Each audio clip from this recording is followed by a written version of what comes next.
guys, it's me again, Rose, as a content creator at age of 10. Kaya mapasabi ka natin ng ay, go lang! So ngayon mga kabeshi ko is magre-review tayo. Uy, may pasok lang. May exam na nga po pala bukas kami, kaya kailangan kong mag-review. Bali guys, ang i-review ko po muna ay English. At bukas na po yung iba kong subject. Matagal nga po ako dyan magsulat dahil ang dami ko pa po talagang kakemarot dyan. And kung di pa po pala kayo nakapalaw, by Kenny Mim. Sana guys, pa-like and share ng ating video. Thank you! Mapapasulat reveal pa nga tayo nang wala sa oras. At guys, huwag kayong mag-assume na maganda ang sulat ko dahil hindi talaga siya maganda. Stress lang nga po ako pero go lang tayo. Dahil ganyan naman po talaga pag estudyante, ang daming ginagawa. Tas mga B, magre-rated recitation pa kami bukas. Like, nakakakaba siya B. Mukhang mapapahiya na naman tayo bukas. Ay, nakers. Pero guys, kailangan natin pumasok dahil papagalitan tayo ng ating mother. Sobrang antok ko na nga po pala dyan, pero nilalabanan ko lang po. Kasi po kailangan ko talaga mag-review. Dahil pag di ako nag-review, wala akong masasagot bukas. Bukas nga po, ng umaga, ay magre-review ako ng Science at AP. Sama na din na po natin ng EPP at saka GMRC. Nalubog nga po yung ballpen ko, butit na ayos pa siya.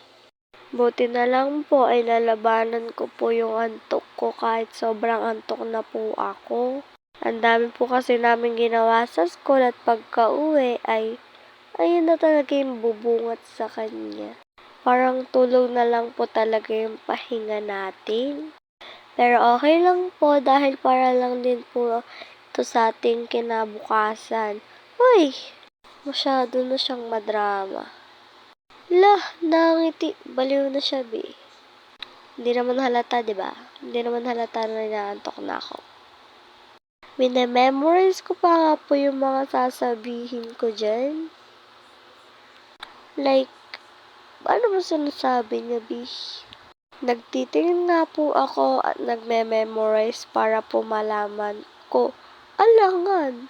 Pagkatapos ko nga pong i-memorize, ay nagsulat na agad ako para matapos na. O, diba?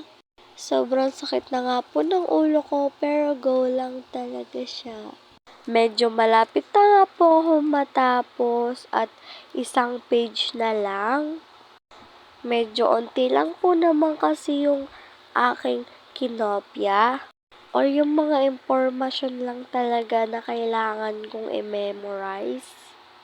Pero guys, stock knowledge lang naman ginagawa ko. Hoy, stock knowledge! Yan guys, pasensya na kasi nagpapakit ako dyan kahit di naman siya cute. Assuming ako, wag na kayo mangialam. Malapit na din naman ako matapos dyan, kaya go lang! Guys, kung alam nyo lang, sobrang antok ko na dyan sa time na yan, pero dinadaan ko na lang sa sayaw. Nagdadrama-drama pa nga ako dyan, pero hayaan mo na siya. Guys, wala talagang pili-piling lugar tong kasaltikan ko talaga, bi. Nakita ko nga si mama na tulog na, kaya hinayaan ko na lang.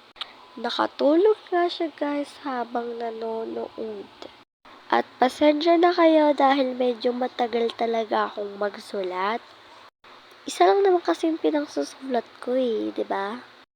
Tapos ang dami ko pang kinokopya. Ay, nagpapaawa siya. Tapos guys, kahit wala kaming pasok, may assignment pa din. Ganyan ba talaga pag grade 5 na? Mag-grade 6 na siya, uy. Sobrang sakit na nga po ng likod ko dyan, pero inakaya ko lang talaga siya. Hindi ko na nga po alam yung mga sasabihin ko, pero wait lang, iisip lang ako. Nagmamadali na nga ako dyan dahil anong oras na din? Mga bandang 9:30 na nga po pala yan, and ngayong nag-e-edit ako ay 10 na. O, diba? Ang bilis talaga ng oras. Wala pa nga akong tulog, guys, kaya bibilisan ko ng pagbo-voice over. Tapos na nga po ako, guys, kaya ayun na, sulat reveal. Uy, pangit talaga ng sulat ko. English nga po pala to, guys, dahil bukas ko nagagawin yung iba kong subject. Ay, hala, ano yan? Ang pangit. Pasensya na kayo sa sulat ko, guys, kasi pangit siya. Yan nyo na. Pagkatapos ko po magsulat, syempre, mag-aayos ako. Hindi naman ako makakatulog ng ang kalat-kalat, diba? Mag-isip ka din naman, be, na? Inaantok na nga po pala ako dyan. Paulit-ulit. Sa sobrang antok ko po dyan, guys, munti ka na ako makatulog. Nais ko na lang yung mga gamit ko at binilisan ko na para makatulog na ako. Kaso hindi eh. Magbo-voice over pa siya. Hala, pinakita ulit to. Papansin yarn. Ay, pagkatapos kong pakita sa inyo or papansin ko sa inyo, nilagay ko na siya sa bag. Alam nga naman di ko yan dalhin, di ba?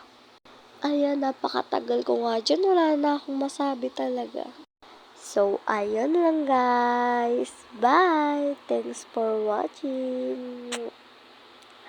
Tutulog na ako, be.